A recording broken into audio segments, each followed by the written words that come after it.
I'm Jim Check. You're watching Kelowna Now. I'm here at Team Fitness's studios down here on Tut Street. I'm with Liz Sage. Hello, Jim. Owner. How are you doing today? I'm doing good. What are we going to do today? It's a good day. Today, we are going to talk about cardiovascular fitness and consistency. Cardiovascular, that's an area where I'm probably not that good in. Not that good of? Good of, yeah. Not that good of? Or you're not that good at doing? Yeah, I think my cardio comes from golf. And Okay. and doing supersets, but I don't do a lot of like extended cardio. Okay, for sure. When you talk about my cardio comes from golf, tell me what that is like for you. Walking the golf course. Yeah, I which walk is great. up and down and I push a cart. I don't typically ride, I walk. Yeah. So you get 13 kilometers. Yeah. I try to golf a lot. So that's walking wellness, Walking wellness, yeah. right? And so we want to take it up a notch to have fitness rather than just wellness, right? So we want to activate that cardiovascular system a little differently so that we improve the cardiovascular fitness of our heart. Yeah. So when you are walking on the golf course, you don't do that all year round. I do not. Okay, so No. what happens when you're not walking? So I guess I work out every day, but it's mostly anaerobic, I guess. And I do a lot of weightlifting, but I try to superset because I do get my heart rate up a little bit, like I get around the 140 mark, Right. but not for like extended Not periods for consistently. sure. I'd say at the end of my hour-long workout, I would have an average heart rate of like 120. Right, okay. So not high enough for you No. to elicit cardiovascular changes at the cellular level, where we're going to see a difference in our mitochondria, in our muscle as well. So with cardiovascular fitness, we have lots of options, and walking can be one of them, especially for level entry people who are just coming into the fitness space, Right. who have been walking and they're now starting to feel better, yet they're not walking hard enough to elicit that change, where we're going to see a change at the cellular level with our cardiovascular fitness, right? So there is some evidence to support that if we can get our fitness score up in terms of cardiovascular fitness, it can actually offset one of the risk factors for metabolic disease, like smoking or sedentarism. Obviously, it would be negated altogether, right? Yeah. So if we have a lot of risk factors in there and we can work on our fitness and get that fitness score up to a particular level, it's going to knock off one of those risk factors, which is pretty Awesome, significant. I don't smoke, so I eat a lot of sugar sometimes. Yes, So. but you're male. Yeah. Yes, and you're over a certain age. I am. Right? So those you can't control, right? Do you have No. any family history of cardiovascular disease? We don't know how my dad passed away. Okay. He was, I won't get into that, but yeah, we don't. Any other family history that you know of for cardiovascular disease? I don't. Okay. No. So those things are like diabetes, people in your family that have had a stroke or a heart attack, et cetera. Most of our family is my immediate family in Canada, and I don't really know Yeah. of the people that are in Yeah. So you Hungary. may or may not Yes, correct. have that extra risk Yep. factor, which is genetics, right? So genetics, age, and the fact that you're male. Now, women are creeping up on that ladder as far as risk for coronary heart and metabolic issues as well, too, right? Right. So yeah. Okay. So with cardiovascular fitness, then, if you're walking in the spring, summer, fall months, you're getting that wellness factor. And, some of those courses that you're walking are going to be undulating, so your heart rate's up and down, but it's for not sure. consistently getting up and staying up and then cooling yourself down. I would right? agree with that for Yeah. sure. Yeah. And then in the winter months, you're not doing that cardiovascular fitness at all. So we would want to encourage you all year round to have a training routine where you are working on cardiovascular fitness all by itself. So it's So that'd be something like to do. 2 times a week, 3 times, 4 times? Yeah, so beginners who are just starting out on cardiovascular fitness, we're encouraging 2 hours 2 hours a week? 2 hours a week, right? And ideally working up those workouts to 45 minutes at a time. Now, obviously, there's lots of people who can't do 45 minutes of sustained exercise and keep it up at a certain level, particularly one that's going to give us some good changes at the cellular level. But we have to start somewhere. Yep. So just getting out and doing the walking to start with to get your wellness factor on point.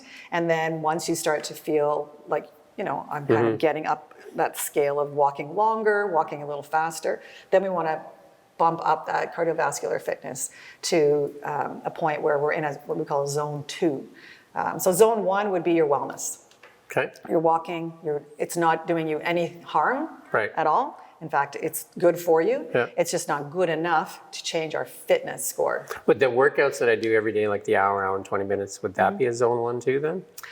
It'll actually be zone 1 at times, and then zone 4 or 5 maybe So at it just times. kind of bumps around a Yeah, bit? but it's seconds. You might be 20 seconds Yep. when you're pushing very, very hard with very Yep. heavy weights, Yep. but then it drops. As soon as you drop the weights, the heart rate drops right Yeah, down. for sure. I can see it on my watch. Exactly. When, you can see Yeah. that peak, right? Yeah, and those short bursts of conditioning are also very effective, right? We also want to look at those intervals, but we want to stretch them longer for cardiovascular. So in the workout that you're doing, we're working on at the muscular level. Right. We're not, so that's peripheral, but we're not working on the central component, which is the heart. So that's where cardiovascular fitness is different than muscular training. Right. So although you're still going to have your respiration increasing, and it's not that it's not good for you, it absolutely is, but we want to stretch the time of which we're in those high ranges and also in those higher than walking Right. for wellness heart rates to getting it slightly higher, right?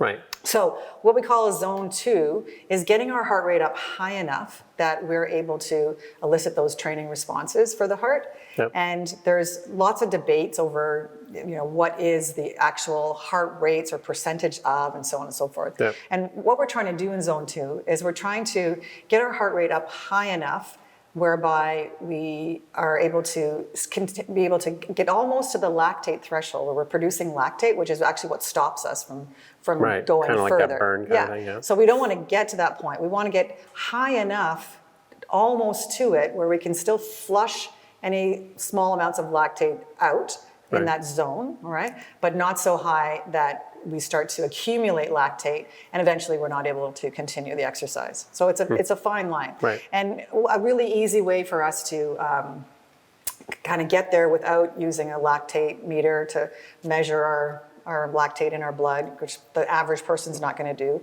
Athletes, of course, will do that. High-performing athletes will do that, and they'll actually use a lactate meter and train with it as well. But we're not going to do that. We're going to find a way for us to get into that zone and try and stay in that zone. Okay, so the amount of time that is recommended, 2 to 4 hours, depending on where you are in your fitness level. Right. So beginners can come in at around 2 hours a week, right? And breaking those up into workouts 3 or 4 times a week, and ideally getting to 45 minutes Right. as your So don't do low 10 end. minutes before your other workout every day to kind of, Well, that'd be a good start, I guess. for warming up the body. Yeah.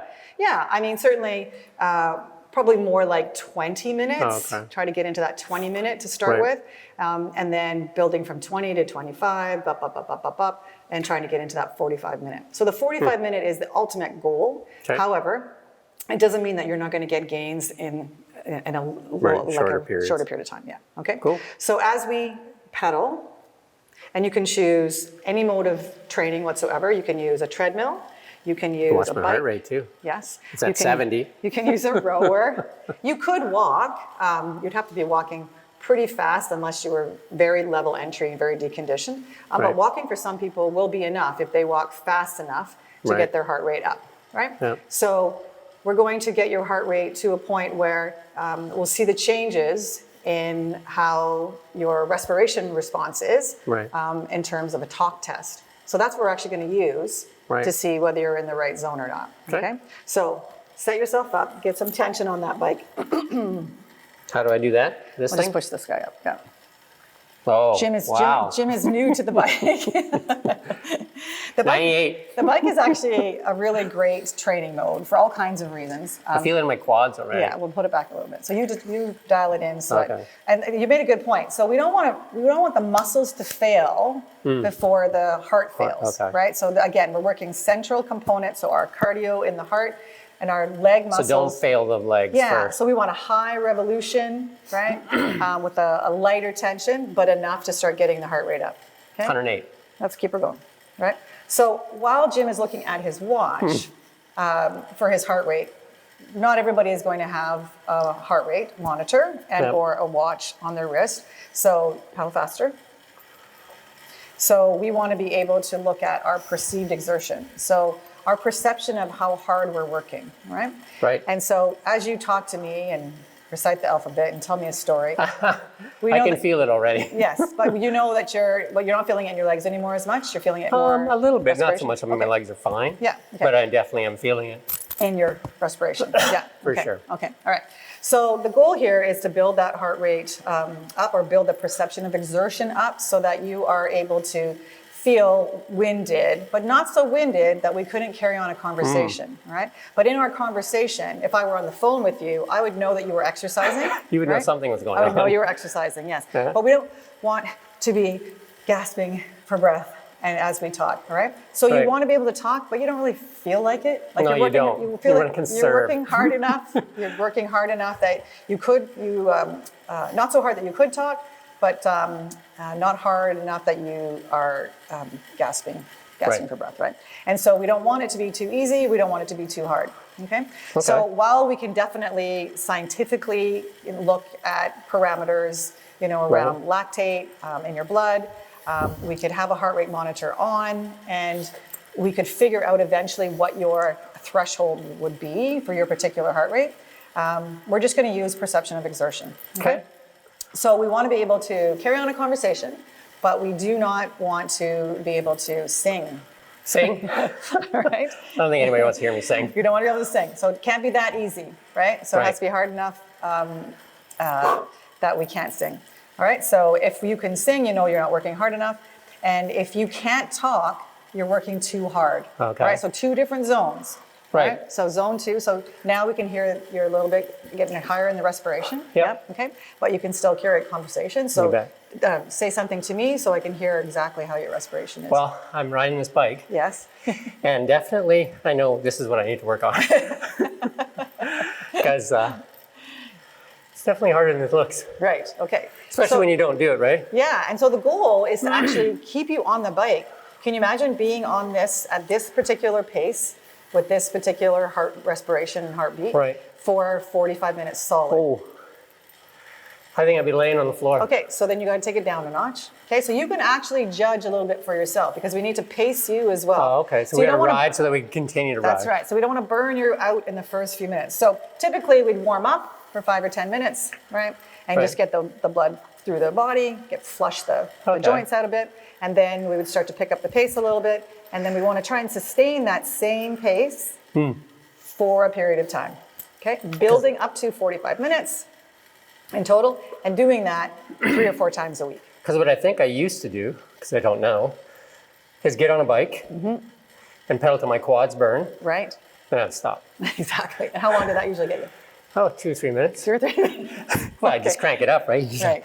So even in a warm-up for strength training, I mean, this is a great way to, get the blood into the joints, grease the joints, so to speak, but not putting so much tension on your bike that you feel your quads right out of the gate, right? So we want to spin. So my quads Freely. are kind of like they're fine now. I could probably go all day now. Yeah, okay, so now the heart rate is adjusted a little bit, your respirations come down just a tiny little So bit. it's like 127 now. It's Right. coming down from Okay. like 130. Okay, so you probably could eventually train yourself because you'll get fitter to stay up in that 128, 30 beats per minute potentially. Yeah. But again, this is how you'll be able to sort of figure out what heart rate you are in, not by looking at the heart rate, but by feeling how you feel. Yeah, since you're not going to be. Definitely when you said on to a turn meter. it down a bit and slow down, now I feel like I'm in a zone where I could keep going. Okay, all right. So that's critical. You want to be able to sustain that over time, all right? Yep. And it's really important that we work this particular zone because it is, a big part of preventing us from the results of aging. Like, we're really going to be working on mitochondria here and being able to ensure that we just defy what's coming with aging. So this is going to help. Also, it's going to help us regulate our blood sugars, right?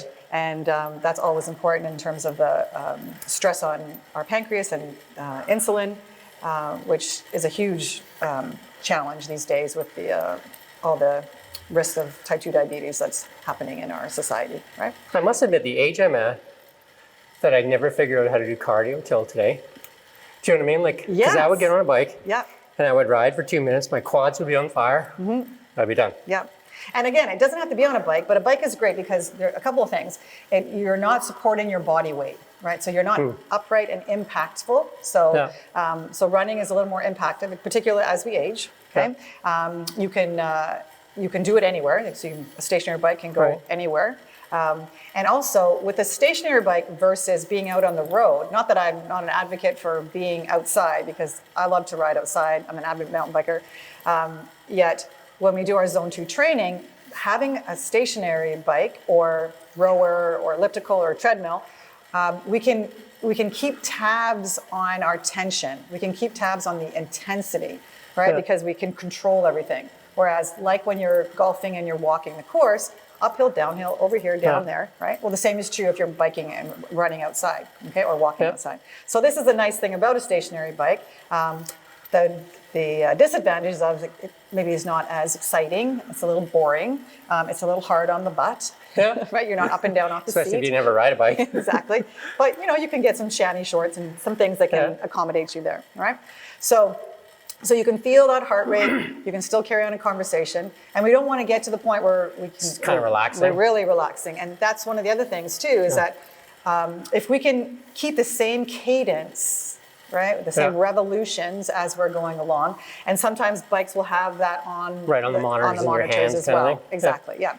And so we're keeping that same cadence because it's very easy to kind of like, just sort of back off. Yeah. Yes. So I'm kind of holding it at 130. Yeah. So yeah, that's probably a good heart rate for you right now. So it'll be interesting, because we're going to give you a little homework assignment and we're going to see what happens. What happens? Yes. There you go. We'll see what happens with that. Right. So that cardiovascular component is our zone 2. Aerobic.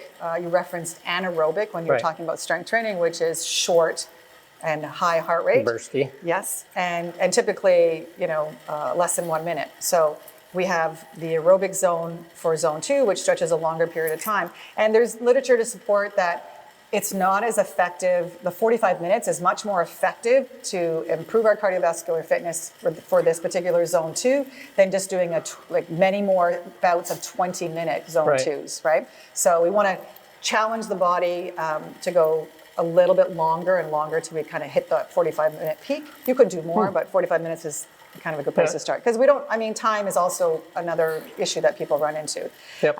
But if you only have 20 minutes, right, daily or every other day, then do that. Right. It's better to do 20 minutes at zone 2 than no minutes at zone 2. So would zone 2 for me be in this 130 range? It would be. Yeah, it seems like it would be. It might be a little bit high, and also you've only done how many minutes there? Probably 10. So it's 19, but I think I started before we started talking. Early. Exactly.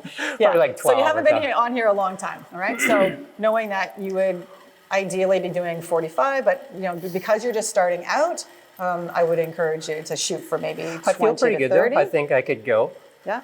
For 45. Yeah. If I didn't get bored. Yes. I don't know that I would recommend you jumping in and doing 45 when you haven't done I don't think I'll any. walk tomorrow. Yes. So that's what I'm saying. So you start with 20 and you do that for a couple of weeks, over time, over 3 or 4 days a week. Right. And then a couple of weeks later, you add on another little bit of time after that, right? And some people will move very quickly in terms of getting to that 45-minute, but there's no point in overdoing it to the point where you don't feel like getting on the bike the next day or the day later because you're stiff and sore.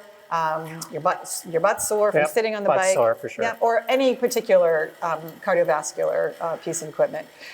Certainly people who are more experienced in riding or rowing or running or whatever could start a little bit longer in the 20 minutes. But 20 minutes is a good place for beginners to start. Right.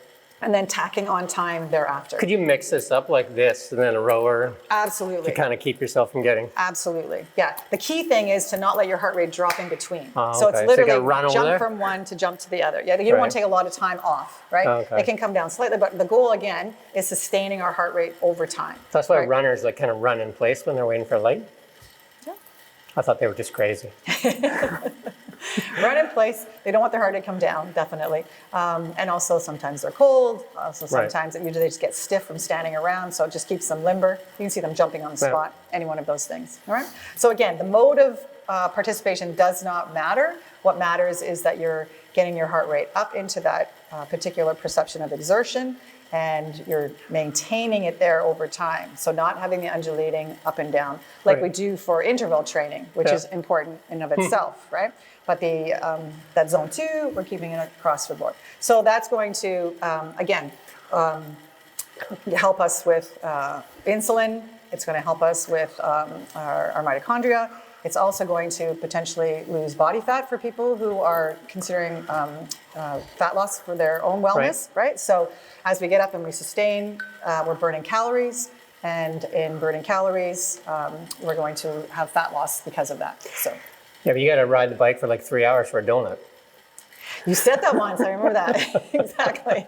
You have to prove that you've ridden the amount of calories to actually eat the donut. Yeah, not many people would eat the donut if that was the case, right? Maybe not. They're just like, I'm going to pass. It's true. So, all right, so that's our zone 2, okay? And so the thing, keep pedaling. I got that. It's like, oh, you're done. Yeah, keep pedaling. So 132.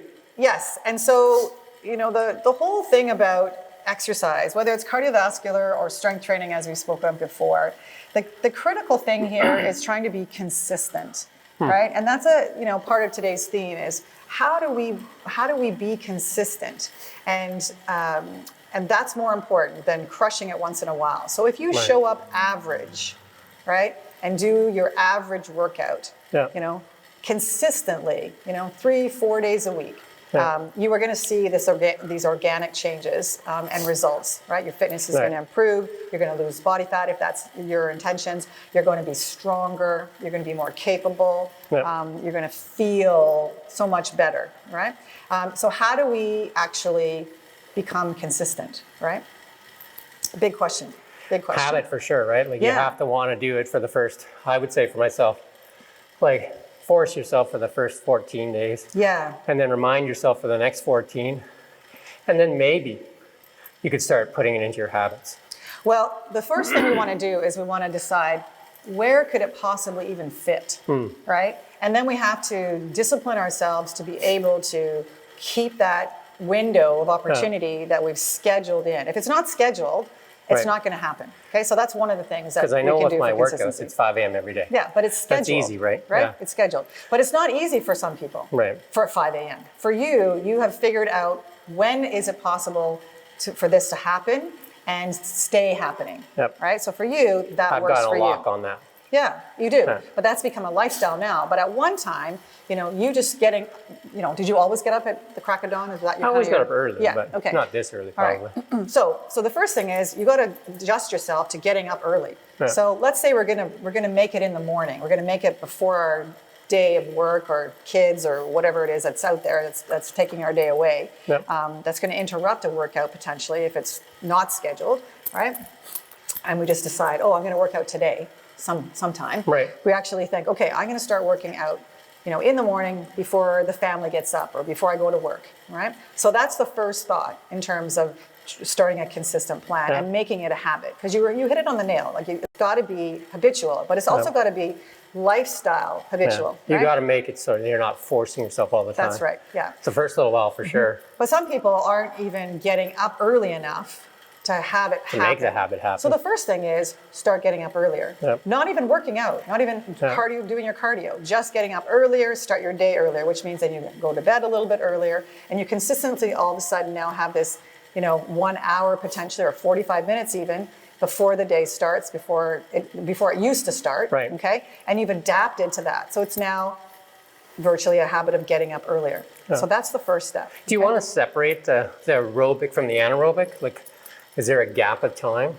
Good question. In terms of if I weight train over here and I cardio over here. Yeah. So I would do the cardio first, so it doesn't, so you get that done and over with, and then have a good stretch of time between the two. Particularly if you're doing like a 45-minute zone 2 or a VO2, which is what we'll talk about next. Okay. All right, which is more of our high intensity and very short-term interval training. Right. Okay. So the idea then is that you are You're stretching for the time between strength training and cardio training, so you have lots of recovery time if you're doing legs, etc. And just have the energy to do it. Right? So definitely a part. And for you, because you're training every day, you could do it back to back, but do your cardio on the days you do upper body so that you have a little bit of a break for the legs. Yeah. But again, we don't want to be crushing our legs either. We are trying to work on that central component. Right. Yeah? Okay. All right, so back to consistency. So we do want to make it consistent.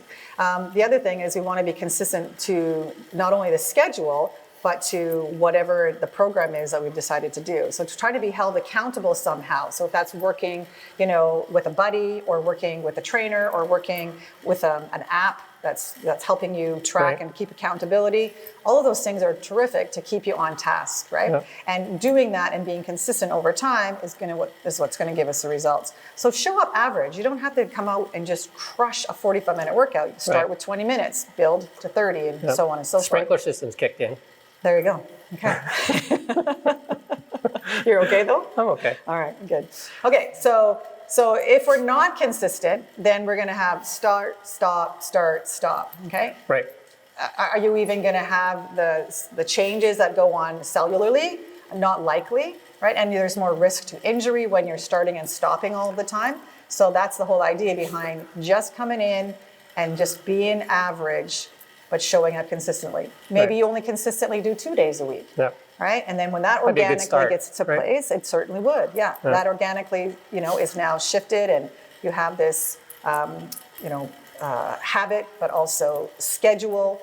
Then once that all settles in, you can consider adding a third day. And sometimes the third day or the longer workout is so organic. You haven't even planned for it. All of a sudden you're riding, you've done 5 or 10 minutes more than you've had the week before. And you're like, okay, well that seemed a whole lot easier, right? Yeah. Okay, so consistency is key. If you can plan for it, you can be held accountable to it, whether it's a partner at home even, or you're doing it together, or it's a family program. Right. We don't want to blow that up, okay? All right, so let's go into the next cardio. Keep going. The next cardio zone, which is our high intensity zone, okay, zone 5.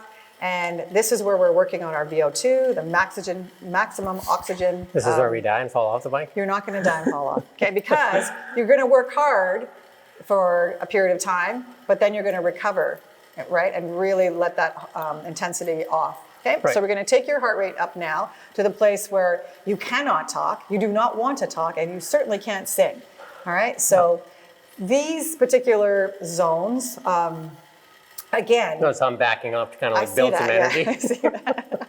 I'm slowing down to build up.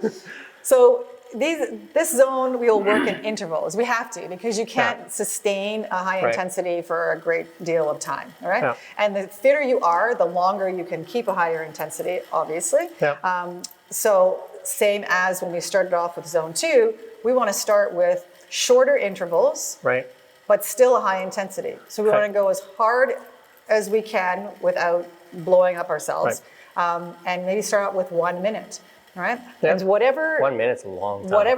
Well, maybe you'll start with 30 seconds. Whatever the work zone of time is, we have equal rest time. Okay? And for some of my beginners, I will do a 1 to 2. So 1 minute of work, 2 minute of recovery and back. Okay, so it just really depends where people are on that. But what you want to do is start. You want to start these intervals, okay? And they're critical for our cardiovascular fitness, for the health of our heart. And we're going to clock you in, and you're going to gradually increase your zone there. Yep, with your tension. Mm-hmm. Do you have a phone to kind of record some of the stuff on the bottom, kind of thing, with the feet in there? I'm tightening up. Yep, you're tightening up. And you're keeping that same speed. So try to keep your same speed. Yep. Okay. Is a pretty good speed. Now get that speed going. Okay. Yep. Yep. Keep the speed going. And let's see if we can keep that. So if we had a cadence on this particular bike, then we would be able to see whether you are starting to slow down or not, right? Oh, okay. Okay. So ideally we want to keep the same speed and not reduce our speed. We will reduce our tension first before anything. Okay. Right? Okay. And so we're clocking through. Yeah. Yep. Too loose. Yeah. A little bit more tension. There you go. We want to keep that heart rate up. Okay. Yeah, exactly. Now we want to be at a heart rate of like 9 out of 10, right? And consistently for that full minute.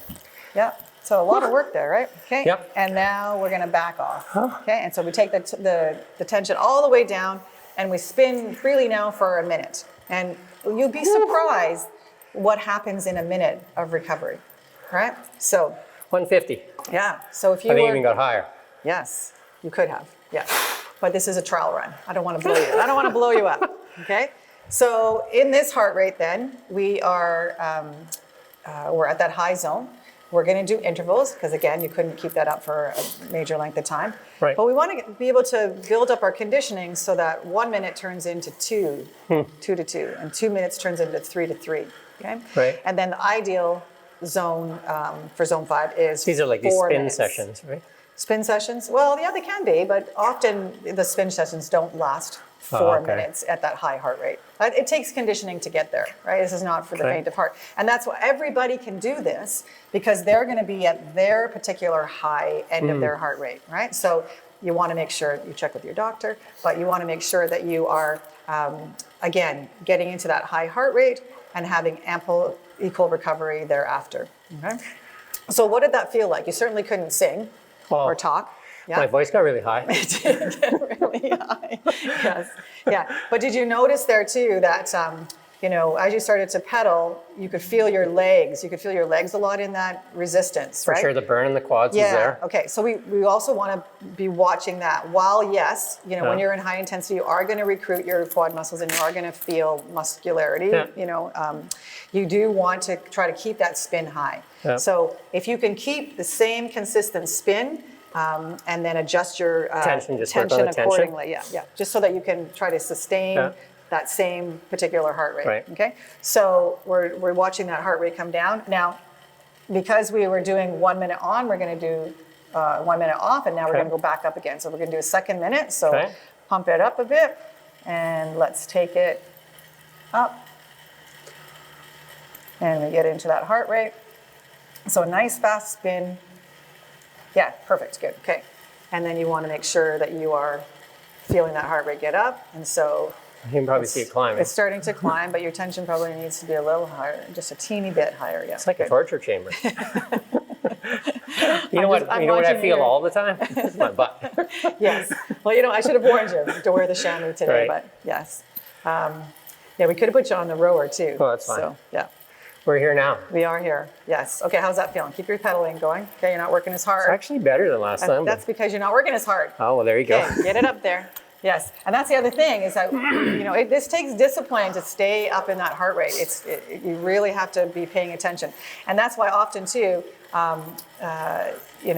your heart rate on your watch, if you're keeping an eye on that, it's going to read out to you. Yeah. But it's changing all of the time. Yeah. Truly, if you're doing heart rate, I would encourage a strap monitor that is around your chest. Yeah. It's a little more effective and accurate than Yep. a wrist watch.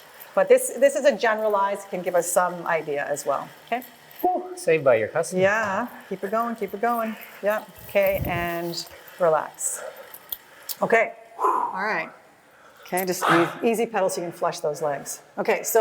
But in a minute of recovery, did you see how well you could get back into that I next did. minute? That So was it's amazing. really surprising as to how recovered you can get, right? And the more conditioned you become in zone 2, it will help zone 5 and vice versa, right? So, but in zone 5, the conditioning that you can get in zone 5 is remarkable, and all ages can do zone 5. It's all relative. It's kind of weird. Like you get to this stage in life and you learn how to do cardio. It was like when I was in the pool at the Y and I was swimming, and I'm a river swimmer, they're midway. Yeah. So you keep your head up. Yeah. And you go back and forth. One of the instructors say, "You want me to teach you how to swim?" I'm like, "I don't know, I'm swimming." She's like, "No, you're not swimming." So I took lessons. Yeah. Boy, did swimming ever become more fun. A lot and more better. fun and easier too, right? And way easier. When you know the efficiency of it all. Yes. All it took was a pair of goggles. There you go. Pace in the water. Yes. Pace in the water. Exactly. Okay, so the recovery time of a minute or 2 minutes or 3 or whatever it is that you're doing the 1-to-1 ratio Yeah. is ample enough to be able to get that next Right. period of training in for that next minute or 2 or 3 or 4. All right. Awesome. So how many times a week would you do this one then relative to the other one? At least once. Right. Ideally 2. Yeah. Okay, is all you would need. And it's tough. So you're not looking forward to this particular workout very often. One of my favorite workouts was on the Jacob's ladder. Yeah, they have one. The climber, yeah. And I would go 1 minute on, up on one level, and then 2 minutes on the next level, go all the way up to 4, and then come down the other end. So 1 and 1, 2 and 1, 3 and 1, 4 and 1, 4 and 1, 3 and 1, all the way back down. So zoop, zoop, zoop. I don't even know how to use that machine. So. Yeah, you just climb. Yeah, but it's a good butt kicker as well. Great for interval work. Right. Yeah, and very interesting as well. Okay, so that felt completely different than the other zone, yes? Absolutely. Yes, Yeah. okay. So 2 different spectrums, 2 different results, but overall working on heart health. Definitely raining. Definitely what? Raining. Definitely raining, exactly. Okay, so heart rate's back down now, not all the way down. And what we can also use cardiovascular training for is working on our resting heart rate. Okay, so as you become more and more conditioned in your cardiovascular fitness, you're going to see your resting heart rate lower, way down. and your recovery heart rate between intervals and between workouts, even in the strength training room, you know, between sets, you're going to see your heart rate recover quicker. It'll be lower to start with, and that's never a bad thing. And I did not get that acid taste. Sometimes, if like what I used to do in cardio, you get that acid in your back of your throat where you can't breathe and Okay.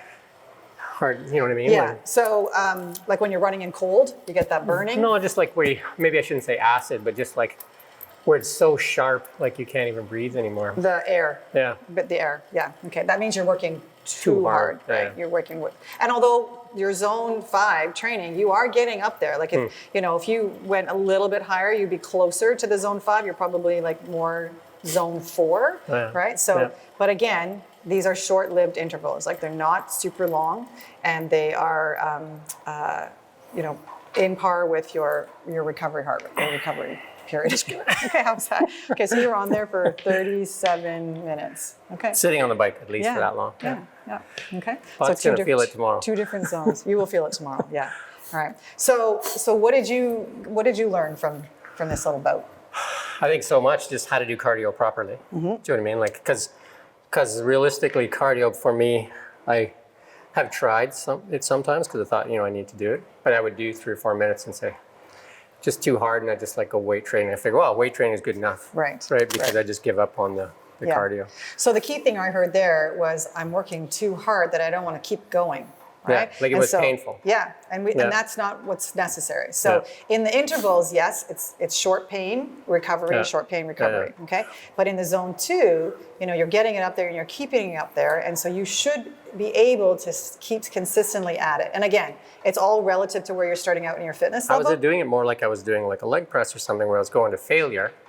That's right. And then of course, once you get to failure, you're done. Right? Yes, you're getting off, right? It does have to be uncomfortable. But it doesn't have to be painful. Yeah, to failure. Right? Right. And again, the other piece of this is you're not going to start at 4-minute intervals and 45 minutes if you're not accustomed to doing cardiovascular fitness, right? So if you're new, level entry, you want to take small chunks, right? You want to kind of experiment a little bit as to what you are capable of doing and use that talk test as well to... I can honestly say I'm very surprised I did as well as I did.